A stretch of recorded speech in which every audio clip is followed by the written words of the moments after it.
¿Ya? No se confundan con los células. Ya, sus usos malignos, no sé, chicos, ya, eso no me la pena. Entonces, todo lo que se menciona está acá, el resumen de lo que hemos hablado hasta ahora. ¿Ya? Entonces, quizás lo que va a ser más importante para el control del volumen sanguíneo va a estar a través de qué eje: renina, angiotensina, aldosterona. Como ustedes saben, si hay una disminución de la presión sanguínea, ¿qué es lo que va a haber? Va a ser sensado por el riñón y a través de las células. ¿Qué células producen la renina? ¿Cómo que las células? El aparato yuxtaglomerular es un grupo de 3 células o 3 grupos celulares. ¿Cuál de esos 3 grupos celulares produce la renina? Ay, no sé qué les enseñan en esto, ¿ah? Las células, ¿quién produce la renina? El aparato yuxtaglomerular, es aparato yuxtaglomerular. Pero ya, ¿cuáles son los 3 grupos?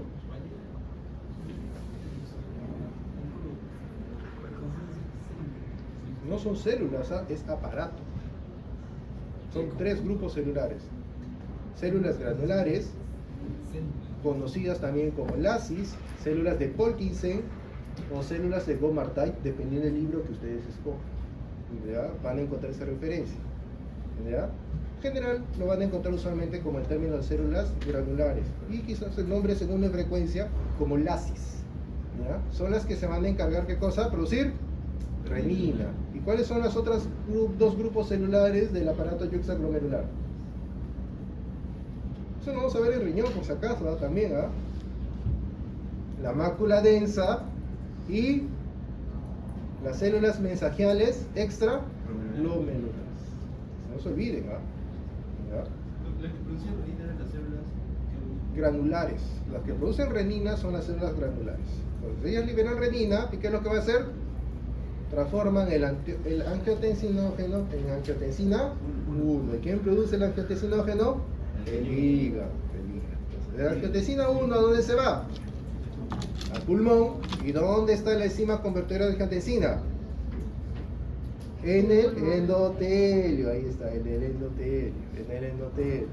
En el endotelio se produce la transformación de 1 a 2 y directamente puede ejercer su efecto vasoconstrictor. Pero también va a actuar ¿a qué nivel? De la corteza suprarrenal, que ya van a revisar en cuál de las capas. ¿Y qué es lo que va a estimular? La producción de aldosterona. ¿Y qué va a hacer? Aumentar la reabsorción de sodio y por lo consiguiente de agua. ¿Y dónde actúa la aldosterona? También en el túbulo contorneado distal. El túbulo colector. Es túbulo contorneado distal, tercio distal. ¿Ya? Y eso es lo que va a aumentar justamente el volumen sanguíneo. Obviamente, como ustedes saben, tiene que haber un mecanismo contrarregulador. Y esto va a estar a cargo del péptido natriurético atrial. No es glomerular. ¿No? Ustedes son la renina, la aldosterona. Ah, ya, ¿en qué capa? ¿En qué capa? Capa glomerulosa, sí. Está bien, pero diciendo que revisen, chicos. No les voy a decir todo. ¿Ya? Luego, entonces, tenemos acá. ¿Cuál es la función del, ya hemos hablado del péptido natriurético atrial? Va a ser excretar agua o sodio y por lo tanto agua. Y también puede tener un efecto vasodilatador, pero no es el más importante. El más importante es la función de excretar. Pero obviamente, si ustedes comparan la potencia entre el péptido natriurético contra la potencia que tiene la aldosterona, es mucha la diferencia. ¿Ya? La aldosterona tiene un efecto más potente versus el péptido natriurético atrial. ¿Ya? Y vamos a hablar entonces de otra enfermedad que es la arterioesclerosis. ¿Qué cosa es la arteriosclerosis?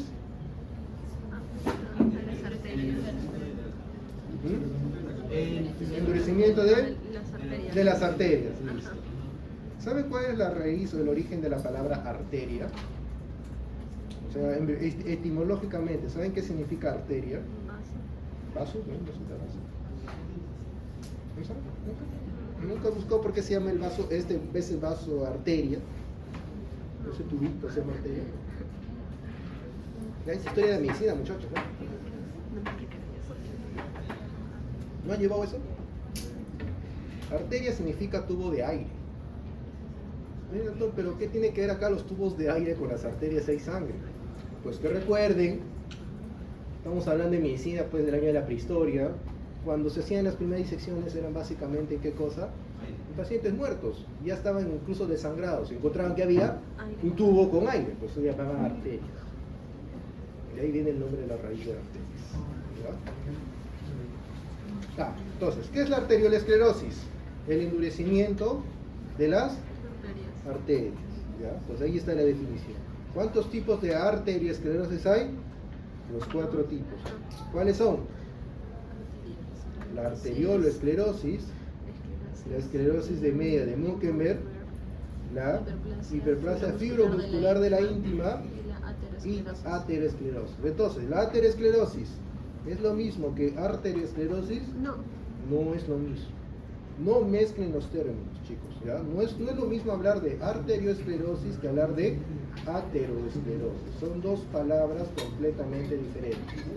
Pero lo que sí, obviamente de repente en su jerga coloquial de repente van a intermezclar. Pero lo que sí es cierto, que de estas 4, ¿cuál es la más común? La aterosclerosis. Y de lejos, hasta el 90% de las arteriosclerosis son aterosclerosis. El otro 10% van a encontrar acá en estas 3. Y acá vemos que la arteriolesclerosis tiene 3 subtipos que ya lo vamos a ver más adelante. Ahorita. Entonces, si son en vasos grandes se conoce como macroangiopatía y si son de vasos pequeños, microangiopatías. ¿Ya? Y usualmente en los vasos grandes vamos a encontrar esta enfermedad que es la aterosclerosis y en las otras 3 vamos sobre todo la arteriolesclerosis en los vasos pequeños. Y ya vamos a hablar algunas de ellas. Arterioloesclerosis hialina. Entonces, ¿dónde va a estar afectado? En las arteriolas, obviamente, porque dice arterioloesclerosis. Pero para que se llame hialina, ¿qué es lo que vamos a ver? ¿Qué tinción es esta, chicos? ¿H? ¿Cómo que H? No, tampoco, ¿no? Si le he dicho que no es H, no es hematoxina de eosina, obviamente. ¿De qué órgano es? A ver, vamos a ver su histología rara. Y como digo, su histología marciana. A ver, una imagen random de cualquier parte, a ver de qué órgano es. ¿Claro? ¿No saben de qué órgano es? De una arteriola. ¿Ah? Una arteriola. No, órgano. Órgano, no sé qué es lo del medio. Órgano, todo. ¿No? ¿No reconocen el órgano? Es riñón, muchachos. Está bien, pero no lo has dicho, pues si no lo dices es como no has dicho nada, ¿no? ¿Ya? Si es lanzarte o no lanzarte, o sea, si no dices nada, pero si, lo tenía en la punta, no lo has dicho, no lo has hecho, así es, tienes que lanzarte, riñón. ¿Por qué? Este es un túbulo, chicos, es un túbulo atrófico, obviamente, ¿verdad? No es un túbulo normal, este es un túbulo, ¿verdad? Y esta es la tinción de paz. Doctor, ¿cómo sabe que es paz y no HE? Porque veo la membrana basal. Ven acá, esta cosita rosada que le está dando vuelta a esta estructura tubularia, eso es una membrana basal. Para eso, una de las tantas funciones es la tinción de paz. Entonces yo veo esto y digo, riñón, sí. Bueno, y es cierto lo que dijo su compañera, lo que estamos mirando acá es una arteriola. Pero ¿qué es lo que llama la atención de la arteriola? Que hay algo rosado en medio, ¿sí o no? Casi al centro. Eso es el depósito de un material hialino. Entonces, justamente, no se olviden, de ahí viene el término de arteriolesclerosis hialina. ¿Qué cosa es? La presencia o depósito de un material hialino que va a engrosar el grosor de la pared del vaso sanguíneo, en este caso de la arteriola. ¿Y dónde se va a depositar? En la íntima y en la media. Entonces, como se deposita en la íntima y en la media, va a disminuir el lumen, porque miren, el lumen de la arteriola debería ser todo esto de lo que estoy señalando, pero solo es chiquitito, no hay disminución del lumen. ¿Ya? Entonces, esto es lo que vamos a encontrar. ¿Y esto por qué se produce? Hipertensión y diabetes. De los dos, más frecuentes encontrar en hipertensión. Entonces, si yo veo una biopsia renal y yo veo esto, yo le digo, ¿paciente tiene hipertensión? Ah, sí, doctor, tiene hipertensión. ¿Vio la historia clínica? Incluso le están dando en la clínica. Fácil, ¿sabes? ¿Y solo en el órgano renal? O sea, no, en cualquier órgano puede haber los hallazgos de arteriosclerosis hialina, en el cerebro, puede haber en el músculo, siempre y cuando está asociado a hipertensión. Uno mira esto, este paciente debe ser hipertenso. Así, sencillamente.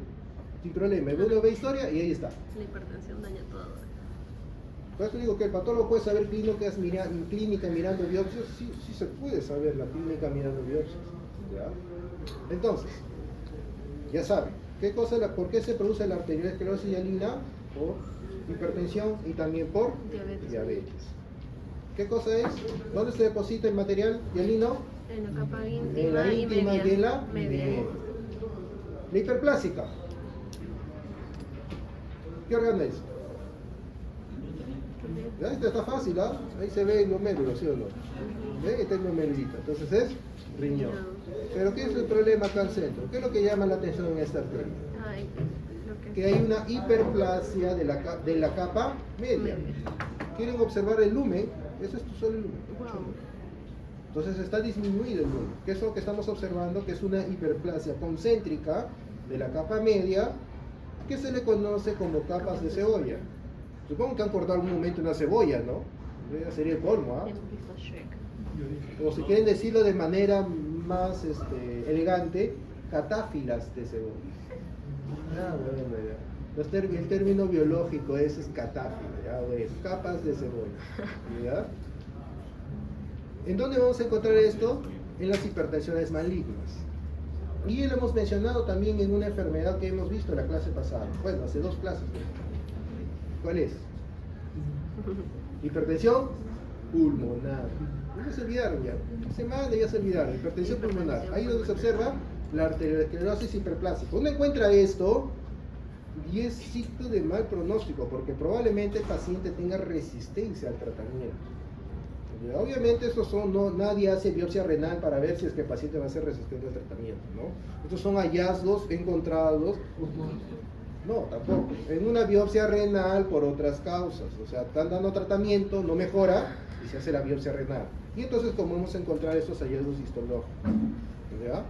Entonces obviamente de repente el paciente es hipertenso y no mejora la hipertensión, es por esto. Entonces digo, sí, mira, tiene arteriosclerosis hiperplásica, ahí está. Entonces es por eso, nadie hace biopsias por hipertensión, por si acaso, así, no, tampoco se lleven eso en la mente, ¿ah? El doctor me ha dicho que se puede saber la hipertensión, se puede ver en las biopsias, y pum, le toman biopsia en cualquier sitio, no, por si acaso, no sean loquitos, no se disparen, no sean metralletas con las biopsias. Siempre tienen la biopsia, tienen que tener un criterio clínico, ¿ya? Estos son casos extremos, de esto también es riñón. Esta es la plata metaminada de Jones y esta es la tricrómica de Masson. ¿Ya? Cuando ustedes escuchan tinciones argénticas, porque de repente decís, doctor, una tinción argéntica, yo le voy a decir, ¿cuál de todas? Porque es toda una lista. Ya les puedo decir, ¿argéntica cuál? Crocot, Gomori, Jones, Wartin-Starry, Boncosa, Fontana Masson, un montón de tinciones argénticas hay. Y cada una tiene una función diferente. Al fin y al cabo todo se utiliza plata. ¿Cuál se llama argéntica? Bueno, nitrato de plata. En cualquier fase se utiliza el nitrato de plata. La única diferencia es que va a ser qué es lo que voy a buscar yo con la tinción. Es lo único que va a variar. ¿Ya? Pero le estoy mostrando que en este caso la tinción, la plata metaminada, lo que nos sirve es buscar membranas basales. Es bien sensible para buscar membranas basales. Y como ustedes ven que están rodeando cada tubulito, porque en cada túbulo obviamente hay una membrana basal. Y como vemos acá, miren cómo se enrolla la membrana basal justamente de este capilar. Y también se observa lo mismo con la tricrómica de Masson, que en este caso su función más interesante, más sencilla y más fácil de memorizar para ustedes es que busca colágeno, es decir, fibrosis. La arteriolitis necrotizante, muchachos, es una complicación de la anterior. ¿En qué situaciones se produce? Ya tenemos el órgano, o en este caso la arteriola, ya tiene la arteriosclerosis hiperplásica. Obviamente ya hay hipertensión. Pero ¿qué pasa si de algún momento a otro sube la presión de manera súbita? Es decir, vamos a un paciente que tiene 150, digamos de sistólica, y de un momento a otro sube a 200. Obviamente el aumento de presión hace que se abra estos vasos de manera súbita. Y lo que produce es la necrosis de la media.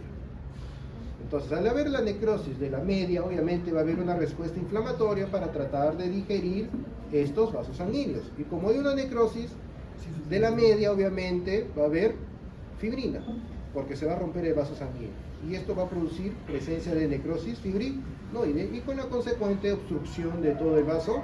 Si había una luz chiquitita, ya lo terminé de cerrar, ¿ya? Pero esto es una complicación del anterior. Entonces, y en casos extremos, como podemos ver en este caso, vamos a observar necrosis fibrinoide. Y entonces acá les tengo un esquemita para que puedan diferenciar entre los tres. La hialina, ¿qué es lo que va a haber? El depósito de material hialina, ¿en dónde? En la capa Íntima y en la media. Como ustedes ven que disminuye el diámetro, el lumen de la arteriola. La hiperplásica, ¿qué es lo que vamos a ver? Obviamente, ¿qué cosa? ¿Qué se va a hiperplasiar? La capa media, no se olviden.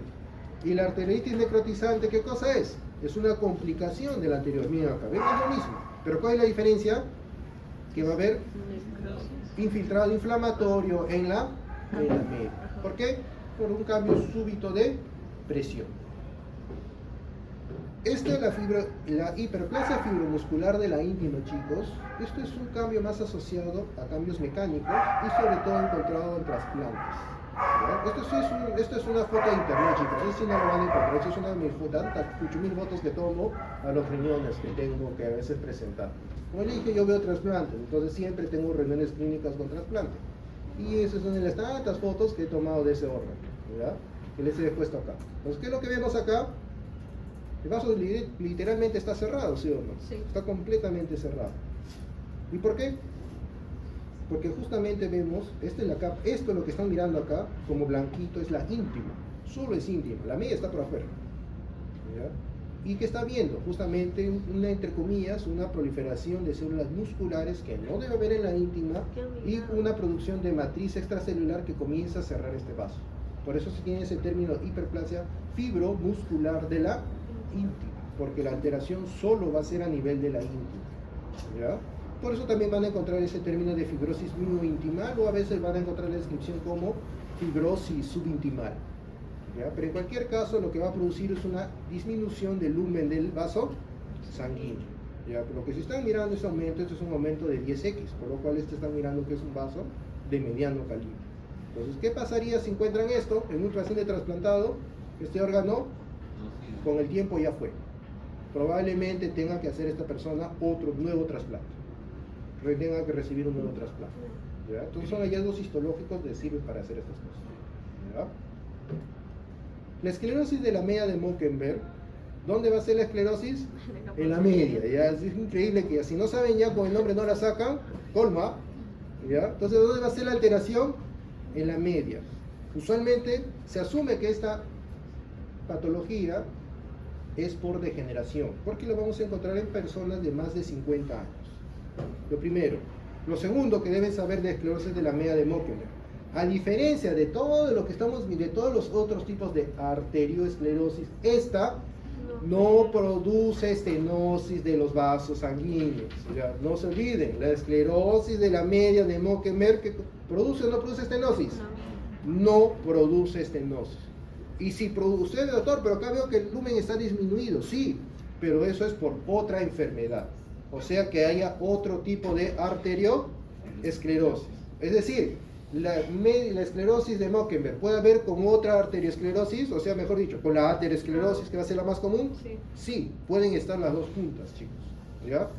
Pero por sí sola, la esclerosis de la media no produce estenosis. Voy a apagar la luz, chicos, porque repente se no ve nada.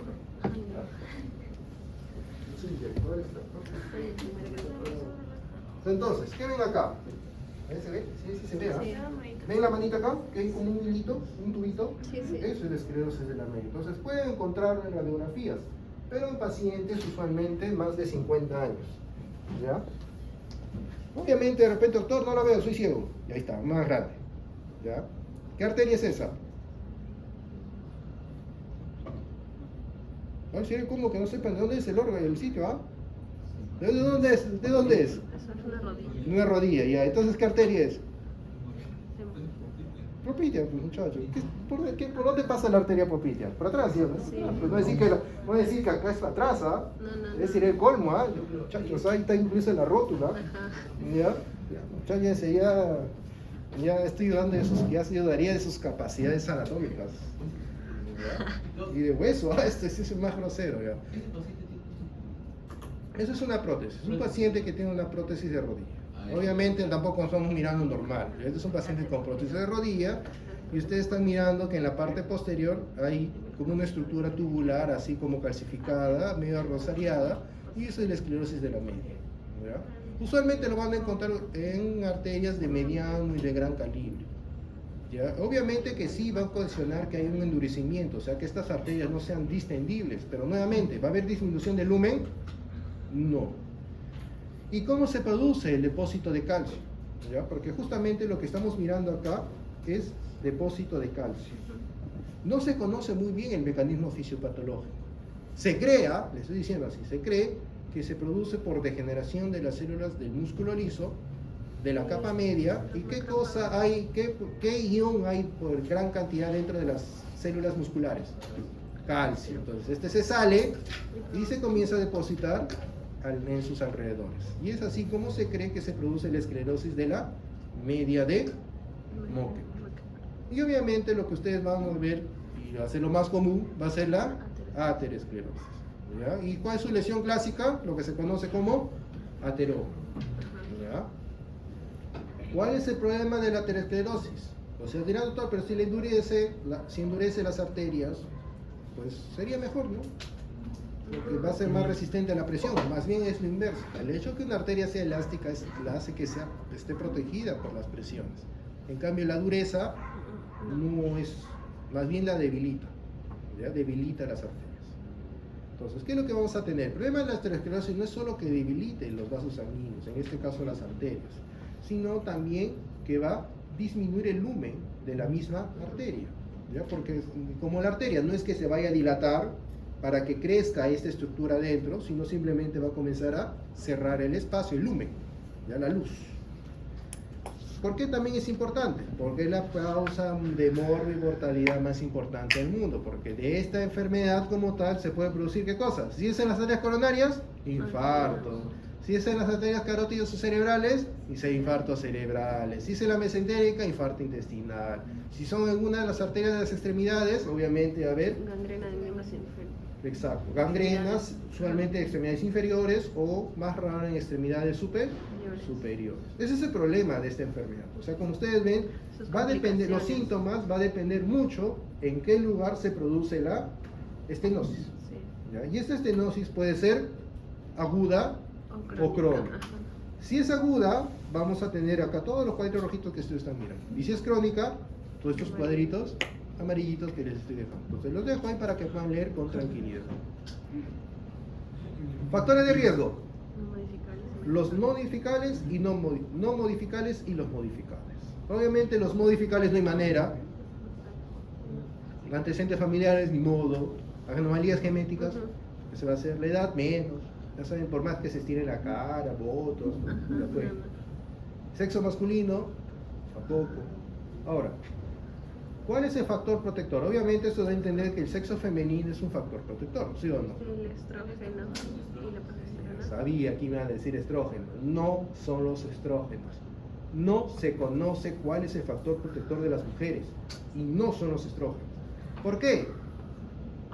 Es sencillo. Mire, primero,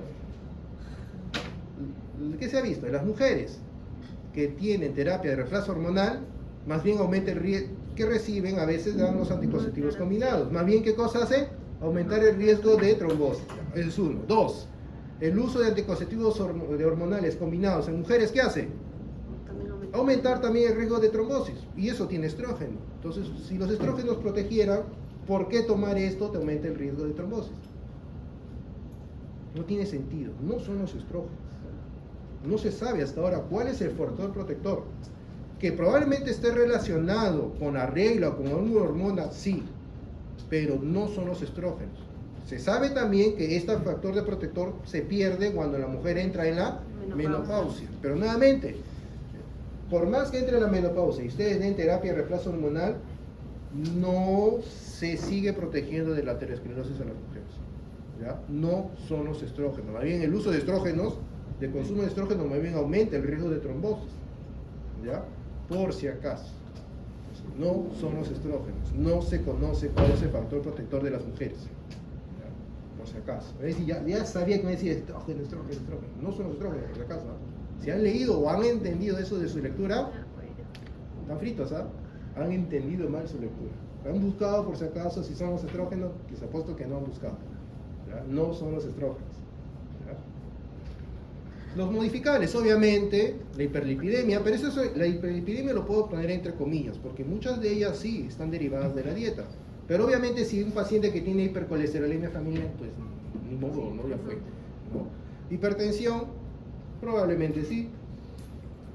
El tabaquismo, obviamente, si dejan de fumar, va a disminuir mucho su riesgo de aterosclerosis. Y la diabetes, si se llega a tratar, siempre y cuando ésta sea tratada, y la respuesta de todas estas enfermedades pueden producir una respuesta inflamatoria sistémica. ¿Ya? Si la diabetes es tratada, ¿es un factor de riesgo? Factor protector. O sea, tiene que llegarse a tratar. O sea, es un paciente que sigue un control estricto de las glucosas. ¿Ya? No es ese paciente que cada vez que le hacen su glucotés sale en 50, 60, 100 y le hacen su hemoglobina glucosilada y está en 12%. Es que no ha comido nada ayer, nada más, por eso su test de glucosa sale bajo. ¿Ya? Por si acaso. Siempre cuando ustedes estudien un paciente diabético, siempre pida la glucosilada. Ahí van a saber si realmente el paciente se cuida o no se cuida. ¿No? El test de glucosa sí lo pueden hacer, obviamente, eso es para el momento. ¿Ya? Pero siempre pidan la glicosilada. Eso le va a decir realmente si es que sigue o no sigue el tratamiento. ¿Ya? Ahora, ¿qué es lo que va a producir la aterosclerosis? Como ustedes saben, la causa más importante va a ser la lesión endotelial. ¿Y qué puede producir la lesión endotelial? Todas estas causas, desde infecciones o enfermedades inflamatorias hasta infecciosos. Entonces, ¿qué es lo que vamos a ver? Que hay una injuria del endotelio. ¿Qué va a ocasionar esto? Que el endotelio sea más permeable, ¿a qué cosa? Al LD. Entonces, el LDL, ¿dónde se comienza a acumular?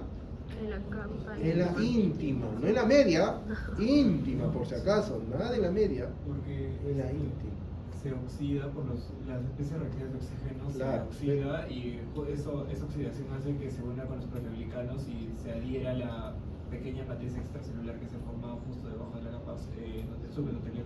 Claro, por eso siempre es el daño en la íntima, siempre es en la íntima. Entonces, al haber esta adhesión o esta presencia de LDL y obviamente, ¿qué va a ocasionar? Que haya una alteración de las células endoteliales.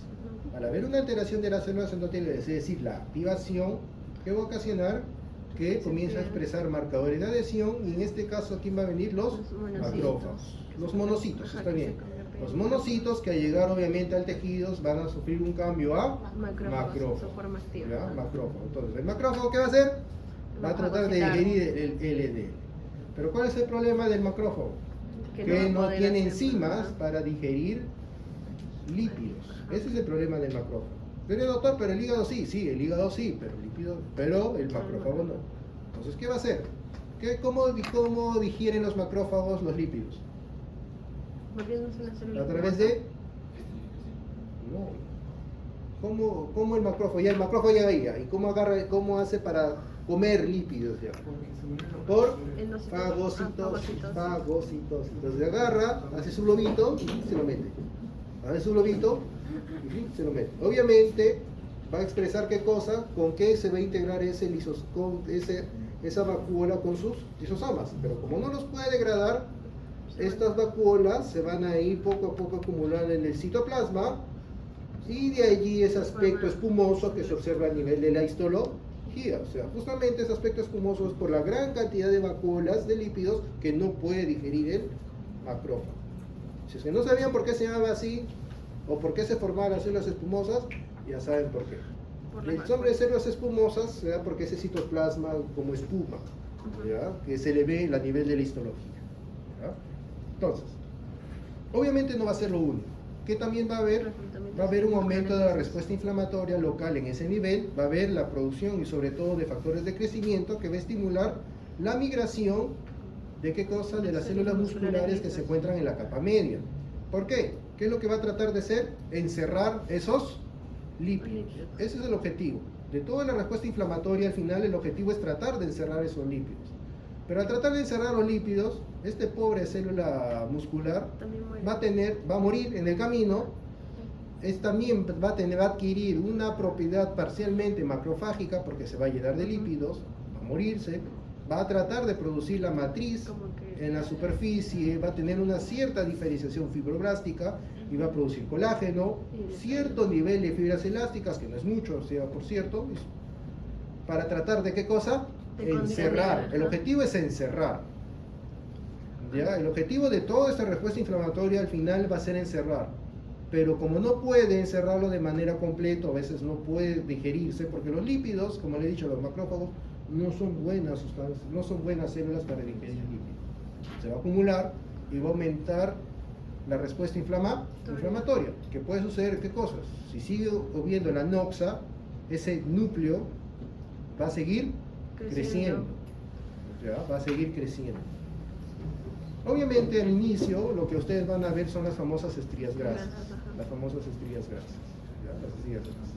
Pero esto sí crece, van a ver lo que realmente son los ateromas. ¿Ya? Los ateromas, que es lo que van a ver en el centro, que se conoce como el centro necrótico, Y la cápsula cápsula fibrosa. o capa Fibrosa. fibrosa. Y es cierto que ustedes si leen el Roman en inglés van a decir que dice cap fibroso, pero si ustedes leen cap, la traducción literal de cap, ¿qué cosa es? Gorra. No tiene sentido en el español hablar de una gorra fibrosa, ¿no? Entonces cápsula o capa es una traducción que se puede utilizar en el español. Doctor, ¿Ya? ¿en la capa fibrosa habría neovascularización? Puede haber neovascularización, pero eso es un estadio muy avanzado, o sea, tiene que ser muy estable para que pueda haber la neovascularización. O sea, no es que tengas un ateroma y ponte a decir 3 meses y No. hay neovascularización, son años, Porque, ajá, es de son larga eventos data. en tiempo, en años. ¿Ya? Entonces, eso ya sabe. Entonces, ¿qué cosa? Al ver el daño endotelial, ¿qué es lo que vamos a tener? Que el endotelio sea permeable, ¿qué cosa? Para el Al LDL. Este se oxida, Y- ingresa y se adhiere a A los en la macrófagos. capa íntima, se queda en la capa íntima, va a estimular, ¿qué cosa? Cierta ligera respuesta inflamatoria, va a activar a las células endoteliales para que los monocitos se adhieran, Adhieran a su- rueden y ingresen. ¿Ya? Ingresen. Obviamente al ingresar, ¿qué van a tratar de hacer? Fagocitar, ¿qué cosa? Los lípidos. Como no van a poder, obviamente estos se van a observar citológicamente como las células espumosas. Estas van a producir más factores de inflamación.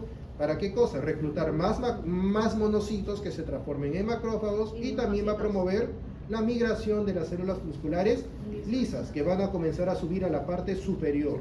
¿Por qué hace todo esto? Para Tratar de encerrar ese núcleo fibrótico. Ese núcleo, disculpen, ese núcleo lipídico, que poco a poco, como estas células van a entrar en apoptosis o necrosis, se le conoce como el núcleo necrótico. ¿Ya? No se olvide. ¿Ya? Entonces, lo mismo, ¿no? Él ingresa, cambia el monocito, se va a cambiar a macrófago, después tratar de digerir, se va a transformar en ¿qué cosa? Macrófagos espumosos o células espumosas. Obviamente va a favorecer ¿qué cosa? La migración de las células musculares lisas hacia la parte superior de esa zona. Entonces, como tenemos, miren, células musculares lisas van a subir, van a dividirse, y si llega a la parte, puede, digamos, entrar en apoptosis, y todo esto va a formar parte del núcleo necrótico. Obviamente van a producir también, ¿qué cosa? Colágeno.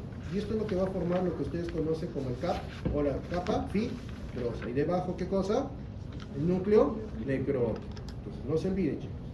Entonces, ¿ven las estrías grasas? Porque he visto un montón de huequitos, me dijeron, en las que son las estrías grasas. No, chicos, las estrías grasas son estas líneas amarillas que ven acá. ¿Ya? ¿Ven estas líneas amarillitas?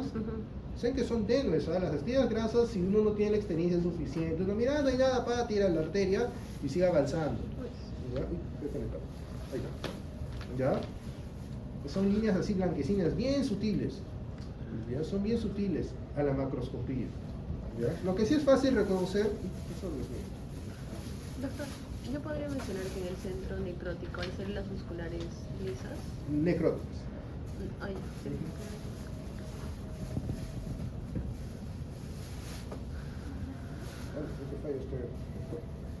Entonces, en las placas heteromatosas, áteros, ¿qué significa?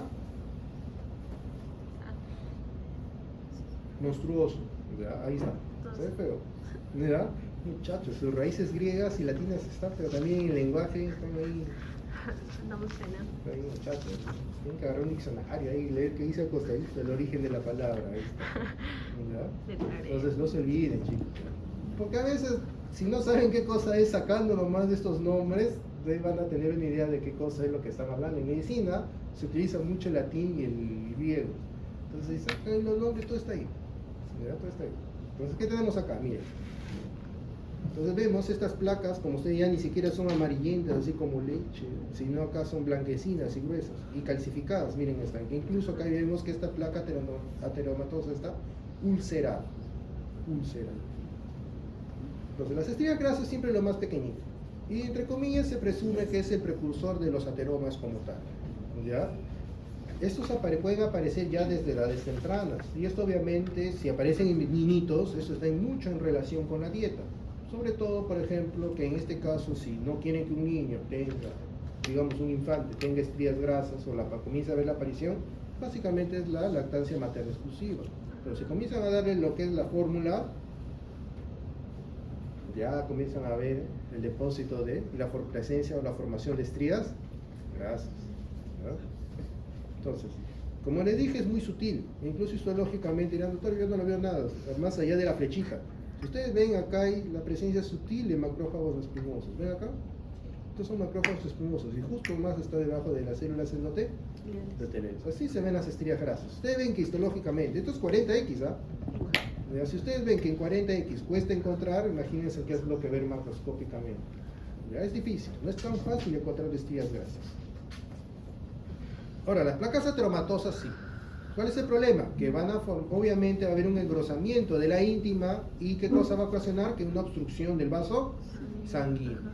Estos van a ser de múltiples tamaños y su clínica va a depender del nivel o el porcentaje de obstrucción que va a producir y obviamente de la arteria que va a estar afectada. ¿Verdad?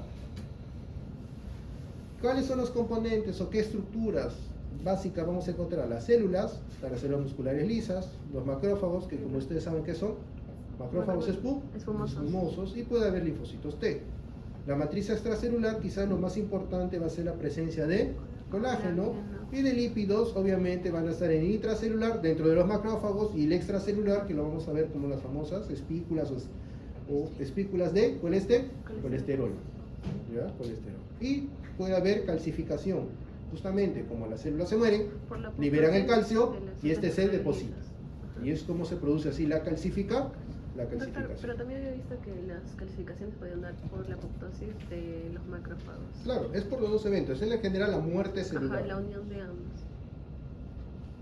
La muerte celular lo que va a producir es la liberación de calcio al extracelular.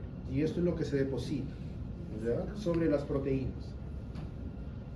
Y en caso de las grasas, si se junta un ion calcio con un triglicérido, ¿qué forma? A ver su química. ¿Saben química? Se llama jabón. Jabones. Está en jabón. ¿Cómo es eso, muchachos? El jabón es una sal, un triglicérido. Muchachos, ese es químico. No, profesor, no se decepcione. Muchachos. Ya. Partes básicas. Prometemos mejorar. El cap fibroso o la cápsula o capa fibrosa, que vamos a observar, células musculares, puede haber alguno que otro macrófago, uno que otro linfocito, pero quizás lo que va a llamar la atención, ¿qué cosa es? El colágeno. Mientras que en el centro necrótico, ¿qué es lo que vamos a encontrar? Los lípidos. Los macrófagos espumosos en su gran mayoría, las espículas de colesterol y obviamente también puede haber calcificación. ¿Qué más? Y restos celulares, o el debris o restos celulares. ¿Ya? No se olviden. ¿Dónde estamos acá? Esta es la pista, que si leen inglés ahí van a ver dónde estamos. Claro. Este es el polígono de Willis, muchachos. Ahí está, ¿ven? Aquí está la arteria basilar, ¿no? Que es uniendo. Y acá tenemos la cerebral anterior, por acá está la cerebral media y la cerebral posterior. ¿Ya? Este es el polígono de Willis. ¿Ya? Entonces, si ustedes se dan cuenta, como vemos en esta imagen, esta es una arteria relativamente normal, como ustedes ven que no tiene sangre, parcialmente ha colapsado. Se podría decir, entre comillas, que es ligeramente translúcida, sí, en este caso de esta imagen, comparado con esta, miren esa, que es esta acá. Si ustedes ven, está dilatada. y encima está deformado. ¿Y por qué? Porque justamente tiene un ateromas en la pared. Incluso ustedes notan acá, miren, esta no es una arteria normal en el momento del corte. Ven que hay algo blanquecino en el medio, en el centro, son ateromas. ¿Ya? Son ateromas. Por ejemplo, este es de una aorta. Ustedes se dan cuenta, miren, comparen el diámetro, mejor dicho, el perímetro en este nivel contra este otro nivel. Este está aumentado y esto se da por un aneurisma que ya vamos a ver más adelante. Que eso es una de las complicaciones de los ateromas, que como le dije, a pesar entre comillas de endurecer las arterias, realmente lo que va a ocasionar es que las va a debilitar. ¿Ya? Entonces, ¿qué es lo que tenemos acá? Acá tenemos una arteria. ¿Qué tinción es esta? Paz. ¿Cuántos colores ven acá? Bueno, es cierto que no ven dos nada más, ¿ya? El tercero es el núcleo. Esta es la tricrómica de Masón. ¿Ya? Entonces, ¿qué es lo que nos sirve para ver qué cosa? Colágeno. Entonces, como ven, lo azulito es el colágeno, el azulito. ¿Ya? El azulito, que estamos mirando acá. Entonces, ¿qué es lo que estamos mirando? Esto es el lumen de la arteria. Debería ser todo esto. Todo esto debería ser el lumen. Pero ¿qué es lo que están notando? Que está parcialmente obstruido. ¿Ya? Entonces vemos acá, es lo que queda, está pasando en la sangre.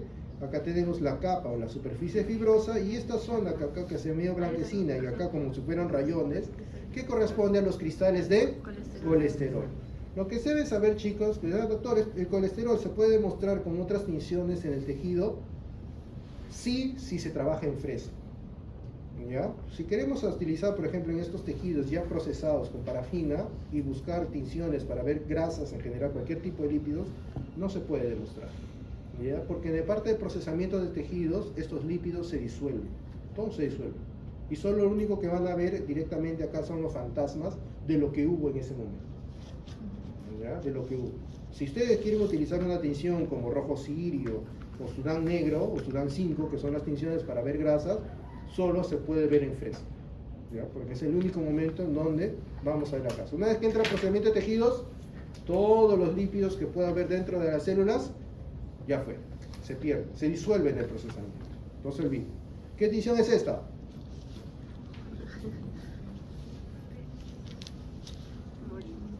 Yo le he dicho la semana pasada. Azul, ¿qué me he dicho azul? Muchachos, ya azul está afuera, pero adentro no hay azul, ¿ah?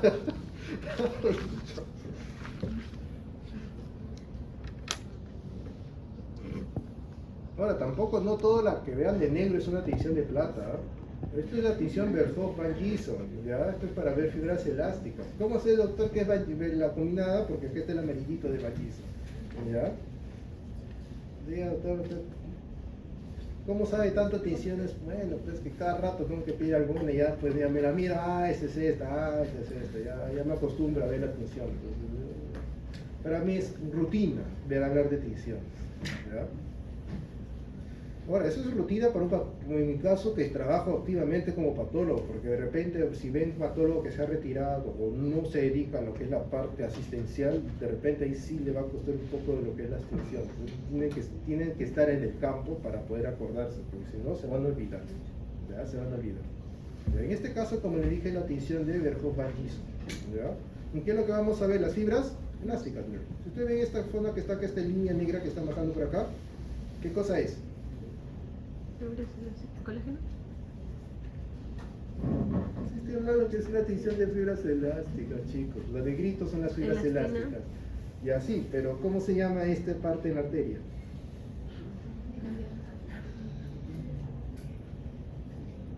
La membrana elástica externa, porque está por afuera. ¿Ven esto que está acá?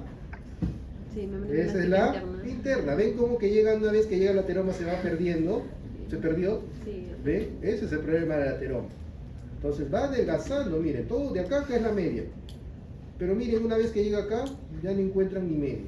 ¿Qué va haciendo? Ese es el problema del ateroma. Adelgaza la capa media, la va destruyendo de a pocos. Y por lo tanto hace que estas zonas sean más débiles y por lo tanto puede haber riesgo de complicaciones en estos ateromas, por más que tengan el cap fibroso grueso. ¿Ya? Por más que esta capa fibrosa sea gruesa. ¿O qué otra cosa podemos encontrar? Esto que está acá. No se ve tan bonito porque el calcio suele ser bien morado. Y quizás, doctor, ¿cómo yo puedo diferenciar el calcio de otra cosa? Es que el calcio, chicos, a veces cuando no se ve o es microscópico, al momento de cortar se quiebra. Ya se comienza a quebrar. Ven que está como quebrado, como líneas. Eso es un hallazgo que les puede ayudar a observar calcio. Porque cuando uno sabe o macroscópicamente ve calcio, lo que hacemos los patólogos es retirar el calcio. Se retira con procesos de descalcificación, porque sea más fácil. Porque como es como cortar, no se puede cortar algo muy duro.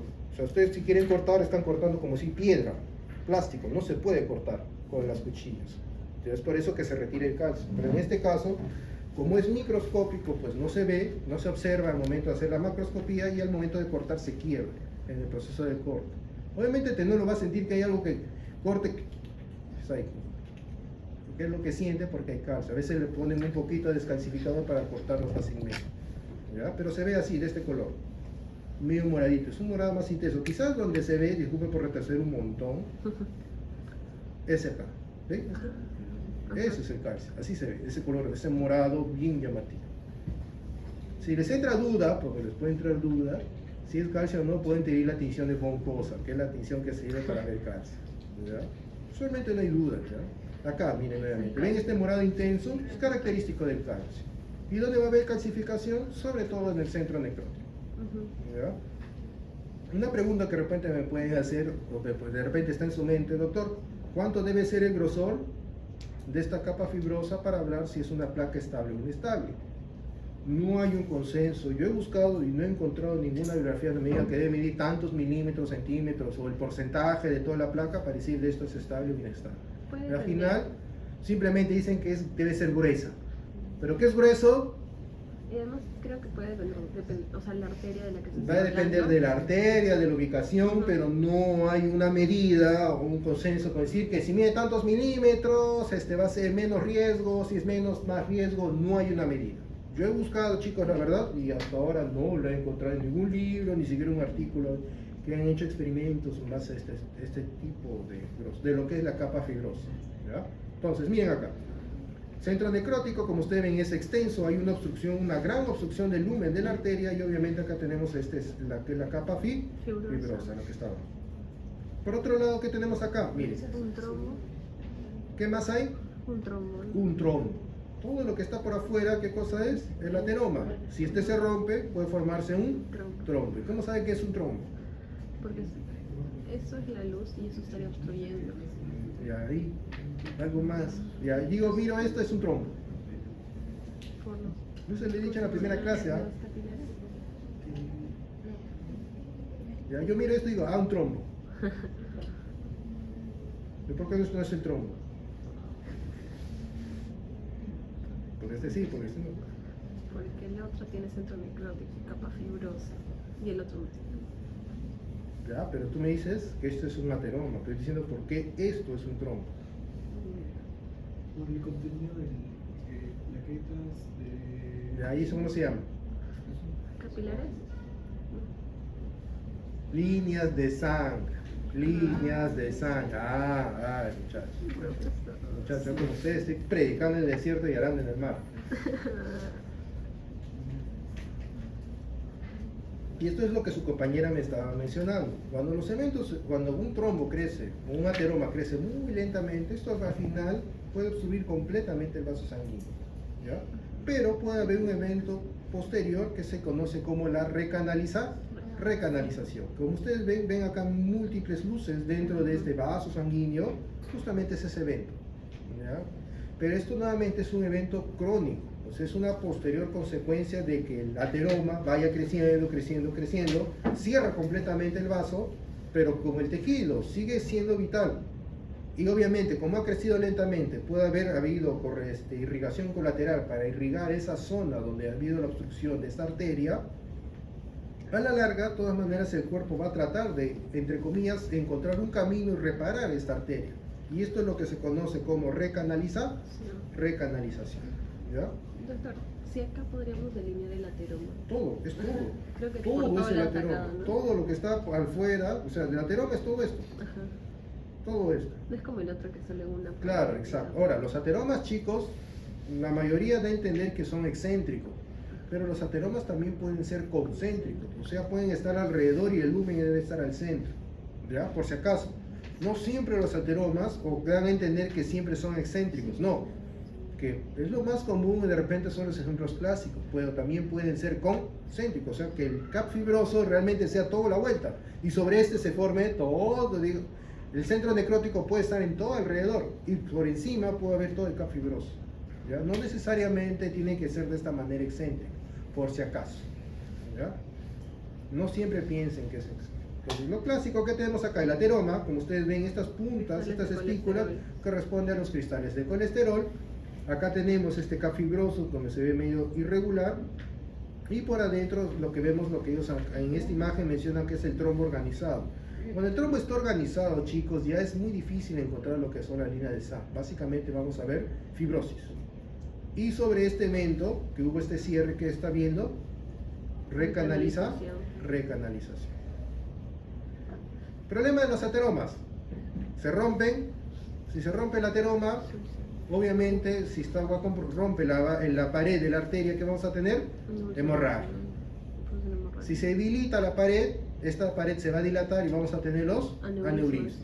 Se puede calcificar o por último se puede romper internamente y producirse un trombo. Si este trombo se desprende, se forma como un émbolo. Ya no se olvide. Si se rompe un vaso sanguíneo, va a haber una hemorragia y va a formar un trombito. Si este se desprende, ya recién se llama émbolo. ¿Ya? ¿Y si el émbolo destruye? Claro, eso ya es ateroembolismo. Ateroembolismo, chicos, ¿qué se refiere? Que hay un émbolo que viaja y se clava en un vaso que está con ateromas. ¿Ya? Entonces la hemorragia, como ustedes ven, ¿qué va a pasar en la hemorragia? Que va a haber la rotura del vaso sanguíneo y obviamente va a comenzar pérdida de sangre. ¿Ya? El ateroembolismo, ¿qué es lo que vamos a tener acá? Se rompe la placa ateromatosa, o sea, esa capa fibrosa se rompe y obviamente ¿qué va a exponer? El núcleo necrótico. Este núcleo necrótico es muy trombosante, entonces comienza a crear un trombo rápidamente que puede ocasionar ¿qué cosa? Una obstrucción completa, o también se puede abrir una obstrucción parcial y desprenderse. Y genera émbolos a otro órgano, o si no, en este caso se desprende y obstruye vasos de menor calibre más adelante de este. ¿Ya? Entonces, como ustedes saben, el problema de las arterias, mejor dicho, de la aterosclerosis, ¿qué puede ser? Puede ser una estría grasa y transformarse en una placa, como ustedes ven, una placa fibrograsa, o directamente de una arteria normal producirse una placa fibrograsa. Esto puede avanzar y se va a transformar en lo que ustedes saben que es una placa vulnerable. Una placa vulnerable puede tener tres caminos, que es lo que se conoce como inestable. Se puede romper el vaso sanguíneo y producir la hemorragia, o debilitar y dilatar este vaso y transformarse en un aneurisma. Puede ocluirse, romperse el centro fibrótico, la capa fibrosa, y exponer el centro necrótico y producir un trombo y obviamente la oclusión completa. O en su defecto, pues puede seguir creciendo y terminar estenosando completamente el vaso sanguíneo. Y estas son las consecuencias. En el mejor de los casos, que es muy raro, es la disolución de la placa. Ya puede haber disolución incluso, chicos, pero eso es extremadamente raro, o es muy raro. Ya básicamente van a tener que hacer dieta, ejercicios para poder bajar el tamaño de las placas. ¿Ya? Porque realmente, ¿qué es lo que va a favorecer la disminución del tamaño de las placas? Es el HDL. ¿Ya? El HDL es el que va a comenzar a llevarse de a poquitos el LDL o los lípidos que se encuentran acumulados dentro de la placa ateromatosa. ¿Ya? Entonces, como ustedes ven, es cierto que si la capa fibrosa es delgada, puede producirse la rotura o producirse trombos o émbolos. Eso es cierto. ¿Ya? Si esta capa es gruesa, es poco probable que se produzca estos eventos. Obviamente, si es completamente fibroso, lo más probable es que se termine estenosando. ¿Ya? No es lo más probable. ¿Ya? Pero ahora, si me pregunta el doctor cuánto debe ser el grosor, no hay nada establecido en ese aspecto. ¿Ya? O sea, me dice, ¿cuánto debe medir esto, doctor, en relación con la arteria, en relación con el centro necrótico? No hay un valor. No hay un valor, ni porcentaje, ni un estudio, ni con ecografía que se pueda determinar estos valores. ¿ya? Pero llévense la idea en la mente que se sabe en general que si esta capa fibrosa es delgada, es más probable que esta placa se rompa o tenga complicaciones, a diferencia si esta capa es más gruesa. ¿Ya? Unas complicaciones más comunes van a ser los aneurismas y las disecciones. Entonces, los aneurismas, ¿qué cosas son? Es dilatación de los vasos sanguíneos. Es cuando esto se dilata. ¿Por qué? Porque hay una debilidad de la pared. ¿Ya? Y la causa más importante, factor de riesgo más importante, ¿cuál va a ser? La aterosclerosis. No se olvide. ¿Ya? Obviamente pueden ser por otras causas, ¿ya? Pero lo más importante va a ser la aterosclerosis. Entonces, tipos de aneurismas. Básicamente los aneurismas que deben tener en cuenta los verdaderos son dos. Sacular, porque básicamente vamos a ver como un tubito y por un lado se hincha, es un saquito. Y el fusiforme es como ustedes ven todo el diámetro. Quizás el ejemplo más sencillo para que se lleve, porque están pensando en ejemplos. Si ustedes han visto los globos delgaditos, los largos, ¿sí o no? Sí. ¿Qué pasa cuando lo inflan? ¿No se infla una parte y después el finito? Llévense así el ejemplo de un aneurisma fusiforme. Se dilata por todos lados, ¿ya? En todo el diámetro de la arteria, ¿ya? Dirá, doctor, pero eso es medio extraño. Sí, yo sé que es extraño, pero sucede. O sea, tiene un tubo, se comienza a dilatar y después llega nuevamente a su diámetro normal, ¿ya? Eso es fusiforme. ¿Por qué se llama fusiforme? Porque viene de la palabra, de la raíz de fuso, de fuso. De repente, no sé si han visto las hilanderas,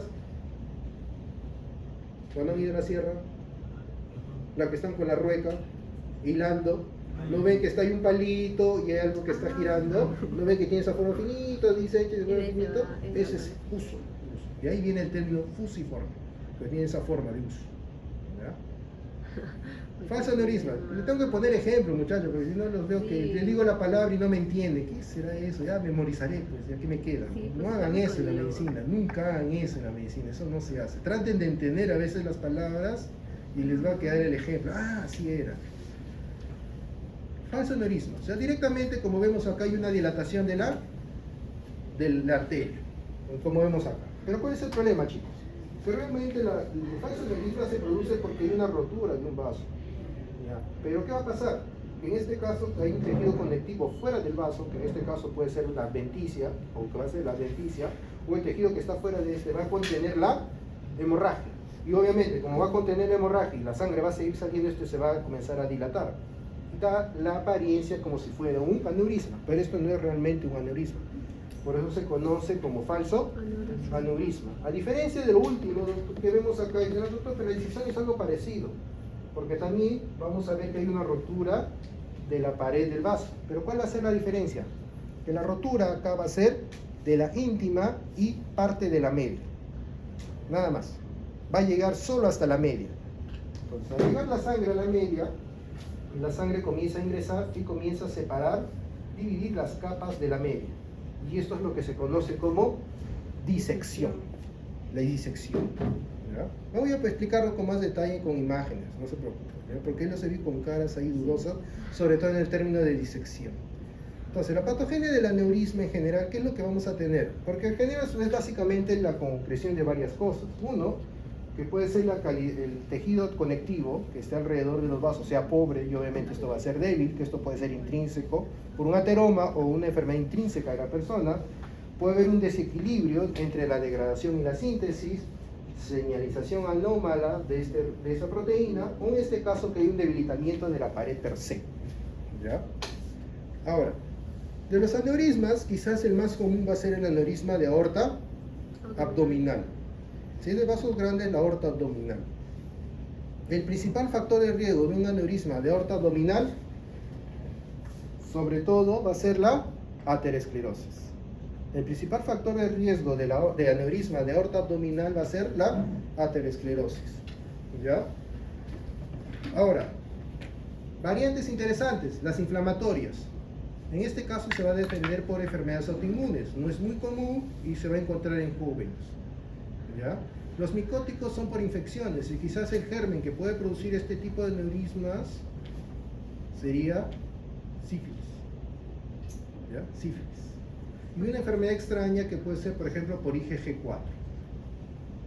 Por ejemplo, miren acá, ¿ven? acá está la aorta y después ven como un saco enorme. Estos son los aneurismas de aorta abdominal. ¿Y doctor, cómo sabe que es abdominal? Porque acá están las ilíacas. Ahí están las ilíacas. Entonces vemos acá, obviamente ven esta canulita acá, no, este es un estilete que han colocado acá y ahí están marcando, miren, la zona de rotura al momento de abrir, ¿ve? ¿Y qué tipo de aneurisma se mencionó? Por la forma probablemente sea sacular, o sea, habría que verla cómo Y está. para la formación de un aneurisma, ¿cuánto tiempo debe? Estos bueno, probablemente hayan sido bruscos. O sea, los aneurismas realmente crecen de manera lenta. Ya van a crecer de manera lenta. Pero si estos van a llegar a un límite que se rompen y es donde tienen esa expresión clínica abrupta, que es la rotura del aneurisma. O sea, lo que estamos mirando y la muerte del paciente ha sido la rotura del aneurisma, no el aneurisma per se.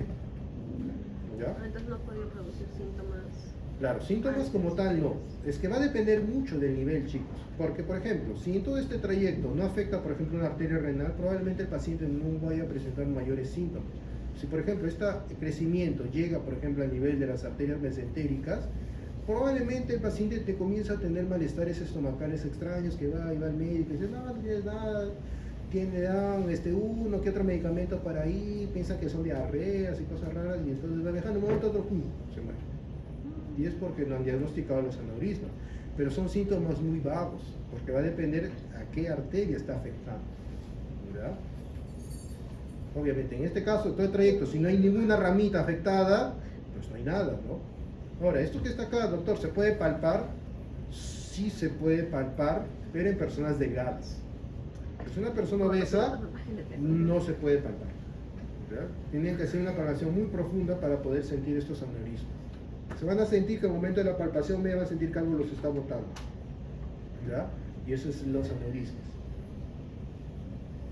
Aorta torácica, ese es el menos frecuente, pero a diferencia del anterior, que es por aterosclerosis, aneurismas de aorta torácica se producen sobre todo por hipertensión. ¿Ya? Ese es la causa, el factor de riesgo más común para aneurismas de aorta torácica. Quizás uno de los síndromes más asociados va a ser Marfan, nunca se olvide.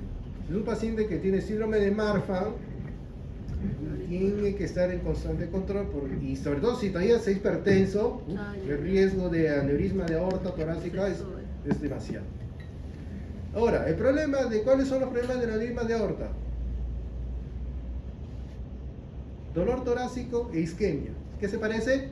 A infarto, ¿sí o no? O sea, puede el paciente llegar y decir, oh, me duele el pecho, pero ven, le hacen enzimas, todo, no hay nada, no es su caso, ¿no?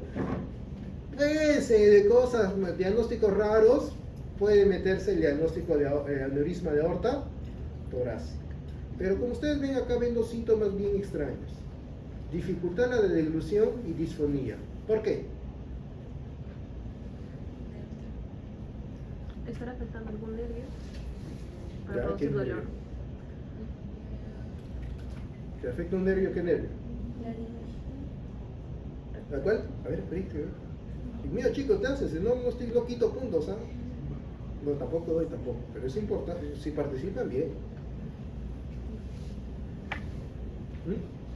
¿Qué nervio? Ya está ahí, es un nervio, sí, pero ¿qué nervio? Ahí escucha el nombre ahí tímidamente. ¿Ah?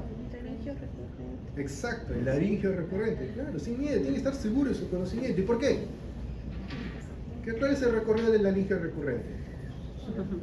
Viaja, le da una vuelta a la aorta y después vuelve a subir. Exactamente. Si se dilata la aorta, va a comprimir el nervio, ¿sí o no?